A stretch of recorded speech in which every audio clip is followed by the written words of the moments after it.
नमस्कार, मैं रणवीर शर्मा और आप देख रहे हैं द वीर न्यूज़। आज हम उन शख्स के साथ हैं जो बछवाड़ा विधानसभा के युवा चेहरा में से एक हैं। युवाओं के दिल पर राज करते हैं, युवाओं में प्रेरणा के स्रोत हैं। आज हम मिला रहे हैं और बात करेंगे जनता के सवाल और जवाब की। और हम आशा करते हैं कि शिव प्रकाश दास जी जो रामदेव राय जी थे, वो सांसद भी रहे थे समस्तीपुर से और बिहार में मंत्री पद पर भी रहे थे।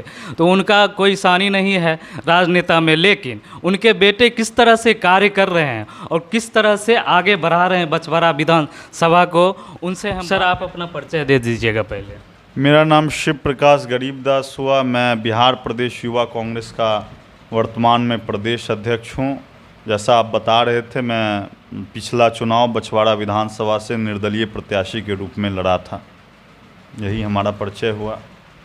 और सर, आप अपने विधानसभा क्षेत्र में जो कार्य हो रहा है, आप सत्ता में हैं, बीजेपी और जितने भी पार्टियां हैं उनके सहयोगी दल हैं, उनका कहना है कि जहां भी बीजेपी की विधायक रहता है वहां पे वो आप सत्ता दल कार्य नहीं करने देते हैं। इसका मुख्य कारण और क्या सॉल्यूशन है सर? देखिए, ऐसा कोई बात नहीं है। बिहार में अभी हमारे आदरणीय मुख्यमंत्री नीतीश कुमार जी हैं, उनके साथ हम लोग गठबंधन दल में हैं। हमारे उप मुख्यमंत्री तेजस्वी यादव जी हैं और लगातार बिहार में जो भी, जबकि केंद्र सरकार की सहयोग नाम मात्र में मिल रही है, उसके बावजूद भी हमारा बिहार सरकार निश्चित तौर पे अच्छा काम कर रहा है और हम लोग उस काम में उनका भरपूर सहयोग कर रहे हैं। जहाँ तक बछवाड़ा का सवाल है, ऐसा पहली बार नहीं है कि यहाँ पे बछवाड़ा में विपक्ष के विधायक, इससे पहले भी हमारे पिताजी विधायक थे, तो वो 1 साल महागठबंधन के विधायक थे, उसके बाद विपक्ष के विधायक थे। 2000 से 5 के 10 में वो विधायक थे, उस समय कांग्रेस पार्टी के विधायक थे। उस समय बीजेपी और नीतीश कुमार जी की यहाँ पे मिलीजुली सरकार थी। तो लगातार हम तो बचपन से लेकर के अभी तक देखते आए हैं कि एक विपक्ष में रहने के बावजूद भी हम तो अपने पिताजी का कार्यकाल देखे हैं कि आज बछवाड़ा में जो भी सड़क दिखाई दे रहा है, जो भी बिजली का साथ साथ सब स्टेशन देख लीजिए आप। लगभग हमारे पिताजी के कार्यकाल में 150 से ज़्यादा सड़कें का कालीकरण हुआ। बछवाड़ा में 7-7 पुल बना, आप बिजली का स्टेशन बना, सब स्टेशन बना, बहुत सारे छोटी पुल पुलिया बनाई गई। इसके अलावा देखिएगा कि अभी मुख्यमंत्री 7 निश्चय की योजना के अंतर्गत हम लोग ने अपना पुश्तैनी ज़मीन दिया। उस 3.5 एकड़ ज़मीन पे अभी लगभग 18 करोड़ के लागत से अनुमंडल का पहला ITI बन के तैयार है। तो ये सारा कुछ तो विपक्ष में रहते हुए हुआ था। उस समय तो यहाँ से हमारे पिताजी विधायक थे और बिहार में हमारा सरकार नहीं था, हम लोग उस सरकार में नहीं थे। तो ये कहने और बहानेबाजी की बात है कि आपके सत्ताधारी दल के लोग आपको काम करने नहीं देना चाहते हैं। बिल्कुल, सत्ताधारी विपक्ष भी सत्ता का एक अंग है, एक हिस्सा है, लोकतंत्र का वो भी एक हिस्सा है। तो निश्चित तौर पे हम लोग मिलजुल के, जहाँ विकास की बात होती है तो मिलजुल के हम लोग सहयोग लेने का और देने का काम करते हैं। कोई भी लोग आए हमारे पास सहयोग मांगने के लिए, सहयोग देने के लिए तैयार हैं। बहुत सारी बाबूजी का जो भी कुछ पुल छूट गया है, हॉस्पिटल का काम छूट गया है और शिक्षा के क्षेत्र में भी बहुत सारा कुछ छूट गया है। तो निश्चित तौर पे जो भी हम लोग से सहयोग मांगेगा, हम लोग सहयोग देने के लिए तैयार हैं। अगर सहयोग नहीं भी मांगेगा तो ईश्वर हम लोग को जो शक्ति दिए हैं और जनता का जो आशीर्वाद हमारे पास है, उस आशीर्वाद से हमें जो कुछ भी बनता है, चाहे वो किसी मंत्री जी के पास जाने का काम हो या मुख्यमंत्री जी को पत्र के माध्यम से हो, मिल करके हो, उप मुख्यमंत्री जी को मिल करके हो, हम लोग तो काम में दिन रात लगे रहते हैं। और वर्तमान में जो सांसद हैं, वर्तमान में जो विधायक हैं, उनकी जिम्मेवारी बनती है इन सारी समस्याओं को वो पटल पर रखे और अपनी मेहनत से और अपनी काबिलियत से वो उनका काम करे। अगर काम नहीं कर पाते हैं तो इसके अंदर उनके पास काबिलियत की कमी। और निश्चित तौर पे आप देखिएगा आने वाले समय में बछवाड़ा में ANM बनेगा, GNM बनेगा, ITI बनकर तैयार है, उसमें भी पठन पाठन की प्रक्रिया शुरू होगी। तो निश्चित तौर पे सरकार ऐसा कोई भी भेदभाव का काम नहीं करती। और मैं कांग्रेस पार्टी का सिपाही हूँ और कांग्रेस पार्टी तो चाहे हम लोग विपक्ष में थे, उसके बावजूद भी नीतीश कुमार जी अच्छा काम करते थे, या कोई भी दल अच्छा काम करता है तो हम लोग उन्हें प्रोत्साहित करने का काम करते हैं। तो ये काम नहीं करने का बहाना है कि सांसद आपका है, विधायक आपका है, प्रधानमंत्री आपके हैं, क्या चाहिएगा कि नहीं होगा। सर जो दियारा क्षेत्र जो 5 पंचायत पड़ती है सर, दियारा क्षेत्र में आप देख सकते हैं जब बाढ़ आती है तो बहुत सारे परेशानियों का सामना करना पड़ता है वहाँ के लोगों को। और चमथा जाके देखेंगे तो ब्लॉक से लगभग चमथा 10 किलोमीटर प्लस पड़ती है। वहाँ पे कोई प्रशासन व्यवस्था पुलिस हो की या उनके लिए कोई और स्वास्थ्य व्यवस्था हो सकती है सर? बिल्कुल आपका मांग उचित है। और जहाँ तक दियारा क्षेत्र का बात है, दियारा क्षेत्र पे हमारे आदरणीय पूजनीय जो यहाँ से विधायक थे हमारे पिताजी, उनका बड़ा विशेष स्नेह और प्यार रहता था दियारा वासियों के साथ, और वही प्यार और स्नेह हमेशा हमारे साथ भी वहाँ के लोगों को रहता है। आप देखेंगे कि अपने कार्यकाल में 2 पुल, चिड़ैया टोक और दादोपुर पुल अभी बन रहा है, उन्हीं के कार्यकाल का है। साथ ही साथ कल्पवास मेला लगता था चिड़ैया टोक में, कल्पवास मेला लगता था। आप जाएंगे कल्पवास मेला में इस बार तो आप देखेंगे कि एकदम पूरा सड़क बनकर तैयार है, और आप सड़क से जाएंगे, जहां छोटी छोटी पुल टूटा हुआ था या कच्ची सड़क से लोग जाते थे, इस बार आपको पक्की सड़क मिलेगी दियारा क्षेत्र में कल्पवास मेले में जाने के लिए। और जहाँ तक और उसकी विकास की बात है, देखिएगा कि बाढ़ से घिरा हुआ रहता है, उसके बावजूद भी हम लोग जहाँ तक हो पड़ता है करते हैं। और जहाँ तक आप सुरक्षा व्यवस्था का बात की, जब जब आप पक्ष और विपक्ष का बात कर रहे हैं, जिस समय हमारे पिताजी विधायक थे, मुंगेर में हमको लगता है कमिश्नरी का बैठक चल रहा था, तो उस बैठक में भी आदरणीय हमारे पास प्रोसीडिंग है, आदरणीय मुख्यमंत्री जी नीतीश कुमार जी ने उस समय में भी सहमति जाहिर की थी कि दियारा क्षेत्र में एक थाना की या ओपी की व्यवस्था होनी चाहिए। अभी भी वर्तमान समय में जो कागजात दौड़ रही है उसमें निश्चित तौर पे हम लोग का विशेष ध्यान है। वहाँ पे हम लोग सुरक्षा व्यवस्था के लिए वहाँ पे एक ओपी की स्थापना या थाना की स्थापना निश्चित तौर पे करेंगे। ये हम लोग का पुराना मांग है, उस मांग पे हम लोग कायम हैं। और सर जो झमटिया पुल से चमथा की ओर जो जाती है सड़क सर, उसका हालत बहुत जर्जर है सर। चमथा में गए होंगे तो देखे होंगे कि क्या हालत हो गई है, क्योंकि बारिश और बाढ़ के कारण हर एक साल बाढ़ आती है। बारिश भी बहुत जगह पे रोड टूटी हुई नज़र आ रही है सर। उसके बारे में क्या कहना और उसका सॉल्यूशन आप किस तरह ढूंढ सकते हैं सर? नहीं, बिल्कुल उस सड़क के साथ साथ और भी जो भी यहाँ पे जो सड़क टूटा हुआ है हमारे क्षेत्र में, चाहे आप देखिएगा समसा बछवाड़ा पथ या चौड़ीकरण की बात चल रही है, आपको यहाँ से लेकर के दलसिंह सराय मालती वाली देखिएगा, इसकी चौड़ीकरण की, मंसूर चक वाली सड़क की चौड़ीकरण की बात चल रही है। ये सारा जो उठाया हुआ प्रश्न और सब पे आश्वासन सरकार से मिल चुका था हमारे पिताजी के कार्यकाल में ही। तो ये जो चौड़ीकरण वाली सड़क की मैं बात कर रहा हूँ, तो उन सब चीज़ों को भी हम लोग ने पत्र के माध्यम से उप मुख्यमंत्री और मुख्यमंत्री जी को अवगत कराया है। हम लोग फिर से उसको रिकॉल करके इन सब चीज़ों में निश्चित तौर पे तेज़ी लाने का काम करेंगे, और ये सब बनेगा, ज़रूर बनेगा। सर और जातिगत जनगणना पर आपका क्या राय है? क्योंकि बिहार में अभी जो जातिगत जनगणना हुई है सर, उसके बारे में बहुत चर्चाएं हैं कि जातिगत जनगणना ये है वो है, तो उसके बारे में आपका व्यक्तिगत राय क्या है सर? देखिए, जातिगत जनगणना में तो हमारा राय वही राय है जो हमारे नेता राहुल गांधी जी का राय है। हमारे नेता ने कह चुका है कि जातिगत जनगणना का हम लोग स्वागत करते हैं। कांग्रेस शासित हर एक राज्य में जातिगत जनगणना होगी, और चहुमुखी विकास के लिए, चाहे देश की हो चाहे बिहार की हो। मैं हिंदू हूँ तो मुझे बोलने में क्या हर्ज है कि मैं हिंदू हूँ, और जिसकी जितनी आबादी है, चाहे पिछड़ी की, दलित की, अल्पसंख्यक की, SC ST की, चाहे हमारे अगड़ा वर्ग है, सब लोग का जितना जो आबादी है उसकी आबादी की आपके पास डाटा रहेगी, तो निश्चित तौर पे उस डाटा से आपको विकास में और नीति निर्धारण में सहायता मिलेगी। तो ये तो स्वागत योग्य काम है सर। लेकिन विपक्ष के लोग जो हैं वो बोल रहे हैं कि जातिगत जनगणना हुई तो पंचायत वाइज क्यों नहीं दर्शाया गया, क्यों नहीं बताया गया सर कि जाति हर एक पंचायत में इतने जाति हैं सर? तो विपक्ष की मांग है, तो विपक्ष के तो लोग सरकार में है, भारत सरकार में उनके प्रधानमंत्री हैं, वो करवा ले जातिगत जनगणना पूरे देश में, हम लोग सहयोग करेंगे, विपक्ष उनका स्वागत करेगा और वो पंचायतवार डाटा निकलवा ले। परंतु उनकी जो मांग है पंचायतवार डाटा की, उनकी मांग भी निश्चित रूप से सरकार सुन रही है। वो घबराएं नहीं, घबराने की ज़रूरत नहीं है।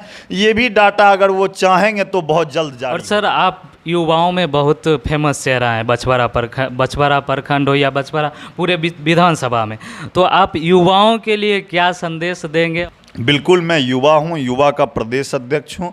बहुत सारे बिहार सहित पूरे देश में युवाओं की एक लंबी फौज कांग्रेस पार्टी के साथ है। मैं युवाओं से यही अपील करना चाहूँगा आपके माध्यम से कि आप लोग राजनीति का हिस्सा बने, राजनीति में आएँ।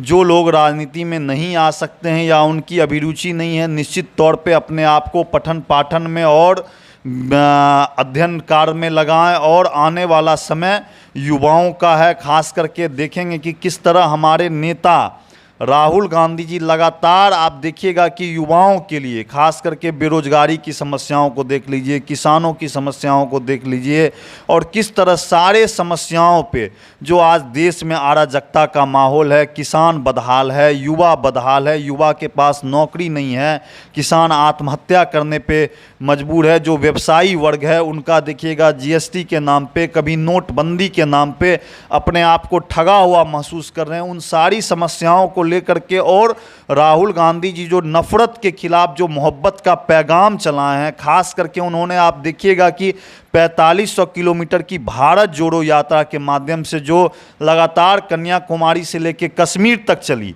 इसके अलावा आप देखिएगा उनकी भारत जोड़ो यात्रा रुकी नहीं है। लगातार कूली भाइयों के साथ, किसान भाइयों के साथ, मजदूर के साथ, जो पंचर बनाते हैं उस मजदूर के साथ, और जो फैक्ट्री में काम करते हैं, बिस्किट फैक्ट्री में काम करते हैं, चॉकलेट फैक्ट्री में काम करते हैं, उन सारे मजदूरों के साथ उन्होंने जो एक रिश्ता नाता बनाया है वो काबिल तारीफ़ है।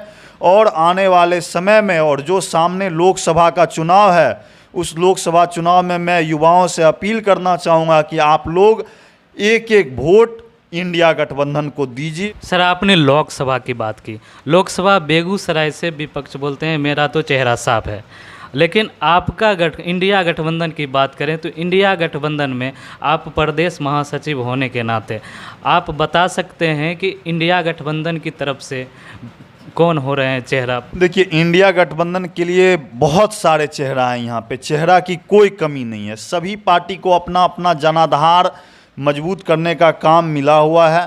निश्चित तौर पे सभी अपना अपना जनाधार मजबूत करने पे लगे हुए हैं। जहाँ तक कांग्रेस पार्टी की बात है, कांग्रेस पार्टी के पास जिला में दर्जनों चेहरा हैं और हम लोग कांग्रेस सबको अपना अपना आधार मजबूती से रखने का सब काम कर रहे हैं। तो कांग्रेस पार्टी का भी बहुत ही आधार मजबूत है बेगूसराय से। जब एक भी सांसद नहीं हुआ करते थे तो उस समय बेगूसराय से कृष्णा शाही जी सांसद हुआ करती थी और बेगूसराय कांग्रेस पार्टी का एक मजबूत स्तंभ है। यहाँ से कांग्रेस पार्टी की भी एक मजबूत दावेदारी है। हम लोग अपनी दावेदारी को मजबूती से रख रहे हैं। आने वाले समय में कांग्रेस पार्टी हो या इंडिया गठबंधन हो, जिन्हें भी यहाँ से मौका मिलेगा, हम लोग कांग्रेस पार्टी के सिपाही होने के नाते तन मन धन से उनका सहयोग करेंगे और उन्हें जितलाने का काम करेंगे। कांग्रेस पार्टी के नेतृत्व में देश में राहुल गांधी जी को लाल किले पे झंडा फहराता हुआ देखना चाहते हैं। सर, 2025 की विधानसभा को देखते हुए बछवाड़ा विधानसभा से आप किस तरह बछवाड़ा विधानसभा के लिए कार्य कर रहे हैं और किस तरह से आगे की ओर बढ़ने की कोशिश कर रहे हैं? जिस तरह से मजबूती दिखाई दी थी पिछले विधानसभा में, उसी प्रकार से आप आगे बढ़ने की कोशिश कर रहे हैं और आगे की कार्य क्या है, क्या प्लानिंग है, आप उसको साझा करें सर। देखिए, बछवाड़ा विधानसभा का जहाँ तक बात है, 1972 से लेकर के 2020 तक लगातार, बीच में बहुत बार नहीं भी रहे, हमारे पिताजी को यहाँ के जनता जनार्दन ने आशीर्वाद देने का काम किया था। तो मैं बछवाड़ा के एक एक परिवार का, चाहे वो सत्ता पक्ष का हो, विपक्ष का हो, सबका ऋणी हूँ। उन्होंने हमारे पिताजी को बहुत ही सहयोग और अपना आशीर्वाद दिया था। कोई लोग 72 में साथ दिया, कोई 80 में दिया, कोई 90 में दिया, कोई 2000 में दिया, कोई 2005 में दिया, कोई 2015 में दिया। तो हर एक परिवार से हमारा पारिवारिक नाता है। बछवाड़ा में खास करके। तो मैं बछवाड़ा में विधायक बनूं नहीं बनूं, विधायक हूं नहीं हूं, अभी भी आप देखिएगा कि लगातार जनता जनार्दन से मिलने का काम करता हूं, और जो कुछ भी खास करके आम गरीब बुढ़वों का समस्या है, चाहे वो वृद्धा पेंशन का समस्या हो, विधवा पेंशन का समस्या हो, इंदिरा आवास का समस्या हो, और जहां कहीं भी बछवाड़ा में दुख का माहौल होता है, लोग की कोई भी समस्याएं होती है, दुख सुख में हम शामिल रहते हैं और शामिल रहेंगे। और आगे बछवाड़ा का जनता का जो निर्णय होगा, जो वो मुझे बोलेंगे, मैं विधायक रहूं ना रहूं, मैं बछवाड़ा के विकास के लिए और इनके दुख सुख में जैसे हमारे पिताजी शामिल रहते थे, मैं दिन रात इनके सेवा में तत्पर हूं और रहूंगा। सर, आपकी सरकार है बिहार में, आपके गठबंधन की सरकार है सर, तो नल जल योजना के बारे में आपका क्या राय है? क्योंकि नल जल योजना बहुत तरह से दिखाई देता है कि कहीं भी वो अपने स्तर पर काम नहीं कर रही है, विफल नज़र आ रही है सर। ये सारी विफलताओं के लिए आदरणीय नीतीश कुमार जी के नेतृत्व में अभी आप देखे होइएगा कि हमारे डीएम साहब, एसडीओ साहब, बीडीओ साहब, सीओ साहब, जो भी पीएचडी हो, बिजली हो, नल जल का जो भी समस्या है, उसके लिए एक संवाद कार्यक्रम की शुरुआत हुई है, जो बहुत सारे पंचायत में हुई है और बहुत सारे पंचायत में उसका डेट निर्धारण हो गया है और सभी जगह होगा। तो एकदम सरकार तत्पर है इस ढंग के योजनाओं के लिए, और तत्परता के साथ डायरेक्ट जनता से भी संवाद करके, और सरकार इस ढंग की जो भी समस्या आ रही है उस समस्याओं को निपटारा के लिए तैयार है, और आने वाले समय में हम लोग इस ढंग की जो भी समस्या है उसे जड़ से निपटा देंगे। सर, देखा जा रहा है कि बछवाड़ा, बेगूसराय तो आगे बढ़ रही है, बिहार आगे बढ़ रही है, भारत आगे बढ़ रही है, लेकिन बछवाड़ा वहीं का वहीं रुका हुआ है। इसके विकास में क्या कारण है कि आगे की ओर नहीं बढ़ रही है सर? अब बछवाड़ा के विकास क्यों रुका हुआ है, इसका जवाब तो वर्तमान के सांसद, वर्तमान के विधायक दे सकते हैं, परंतु जिस बछवाड़ा के विकास की लकीर को जहां पे हमारे पिताजी ने छोड़ा था, आपका कहना बिल्कुल ठीक है, उससे एक कदम बछवाड़ा का विकास आगे की ओर नहीं बढ़ा है, परंतु बछवाड़ा का विकास जहां पे रुका हुआ है उस विकास को हम लोग अपने कंधे पे ले करके आगे सींचेंगे, खींचेंगे, चाहे परिस्थिति जैसी भी बने उस परिस्थिति के अनुकूल हम लोग काम करते हुए बछवाड़ा के विकास को हम लोग नहीं रुकने देंगे। ईश्वर मुझे जो भी शक्ति दी, अभी मैं प्रदेश अध्यक्ष हूँ, लगातार यहाँ क्या रोड का समस्या है, पुल का समस्या है, बिजली का समस्या के लिए आप कल भी हमारे फेसबुक पे जाइए, जा कर के देखिए कि मंसूरचक में बिजली के लिए हमने ऊर्जा मंत्री से अपनी बात रखी है कि नहीं रखी है। तो लगातार हम लोग जो यहाँ का समस्या है, सदन में हम विधायक नहीं हैं, परंतु हमारे जो भी कांग्रेस पार्टी के यहाँ से विधान पार्षद हैं और जो भी हमारे कांग्रेस पार्टी और इंडिया गठबंधन और महागठबंधन के विधायक हैं, उनके थ्रू हम लोग समस्या को सदन में रखने का कोशिश करते हैं और उनको निपटाने का काम करते हैं। जी, आप सर युवा हैं और युवा में बहुत सारी युवाएं हैं हमारे बछवाड़ा प्रखंड में जो बहुत पढ़े लिखे हैं, ग्रेजुएशन हो चुके हैं, लेकिन अभी तक उनको बेरोज़गारी के अलावा कुछ नहीं मिला है सर। और किसान भाइयों का भी बहुत सारा, आप दियारा क्षेत्र में जाके देखेंगे, बहुत सारी परेशानियों का सामना करना पड़ता है, जैसे खाद को लेकर सर।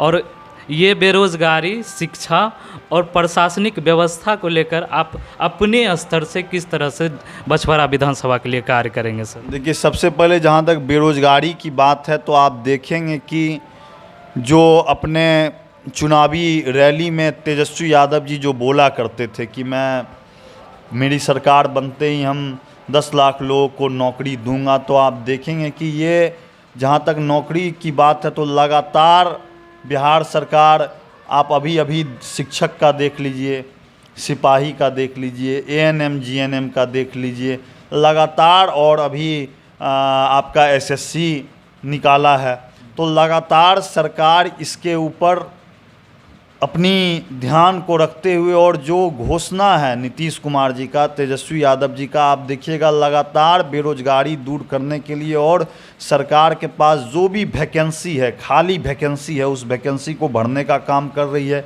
इसमें केंद्र सरकार की जो सहयोग की अपेक्षा थी, केंद्र सरकार में भी CISF में देखिएगा और RPF में देखिएगा और भी पोस्ट ऑफिस में देखिएगा, बहुत सारे चीज़ों में जो है सीट खाली है उसे भरने का काम नहीं कर रही है, तो उल्टा रेलवे बेच दे रही है, पोस्ट ऑफिस बेच दे रही है, LIC बेच दे रही है। ये बेचने का काम कर रही है और हम लोग देश को बनाने और संवारने का काम कर रहे हैं। तो देखिएगा कि जो कुछ भी हम लोग से हो रहा है स्वरोजगार के लिए, आप देखिएगा मुख्यमंत्री उद्यम योजना, जो युवा हैं वो खुद से उद्योग लगा सकते हैं। बहुत सारी योजनाएं हैं, उस योजना को चलाया जा रहा है। उस योजना को धरातल पे उतारने की आवश्यकता है, लोग को जागरूक करने की आवश्यकता है। जहां तक किसान का आप देखिएगा तो किसान के लिए भी लगातार सरकार अभी मुफ्त में खाद देने की बात चल रही है, मुफ्त में बिजली देने की बात चल रही है। जहाँ पे सुखाड़ होता है वहाँ पर भी हम लोग लगातार उनको मुआवजा देने का काम करते हैं। तो निश्चित तौर पे हम लोग इसके ऊपर हम लोग का ध्यान है। सर, हमारे चैनल से आप जनता के लिए और युवाओं के लिए क्या संदेश देना चाहेंगे, और वो आपसे डायरेक्ट जुड़ सके और डायरेक्ट अपनी समस्या को लेकर आपके समक्ष रख सके, इसके लिए आपको क्या कहना चाहेंगे? बस मैं तो आपका द वीर चैनल का बहुत बहुत धन्यवाद करूंगा कि आप अपना कीमती समय निकाल करके हम जैसे छोटे कार्यकर्ता का इंटरव्यू लेने के लिए आएँ, उसके लिए आपका धन्यवाद है। मैं युवाओं से यही अपील करना चाहूँगा कि आने वाले समय में आप कांग्रेस पार्टी से जुड़िए, युवा कांग्रेस से जुड़िए, और आपका जो भी समस्या है वो फेसबुक मैसेज के माध्यम से, व्हाट्सएप के माध्यम से, कॉल के माध्यम से हम तक, हमारे टीम तक पहुंचाने का काम कीजिए। आपका जो भी समस्या होगा, ईश्वर हमें जितनी शक्ति दी है उस शक्ति से मैं आप सबों की समस्याओं का हर संभव निदान निकालने का पूरा कोशिश करूंगा। और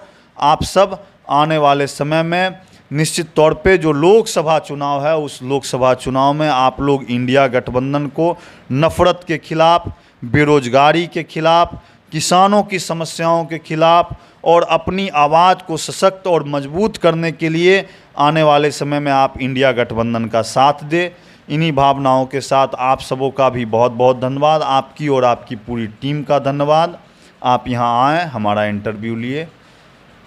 बहुत बहुत धन्यवाद सर। और आज बातचीत हुई गरीबदास जी से और बहुत ढेर सारी अच्छी तरह से सरल भाषा में जवाब दिए, और हमें उम्मीद है कि जनता को ये देखकर अपने विचारों को रखे हैं। जो विचार रखा गया है, जनता के बीच जाएंगे तो उनसे भी पूछेंगे कि किस तरह से गरीबदास जी उनके समक्ष जाते हैं और किस तरह से उनका जो परेशानियां हैं उनका निवारण करते हैं। तब तक के लिए बने रहिए द वीर न्यूज़ के साथ।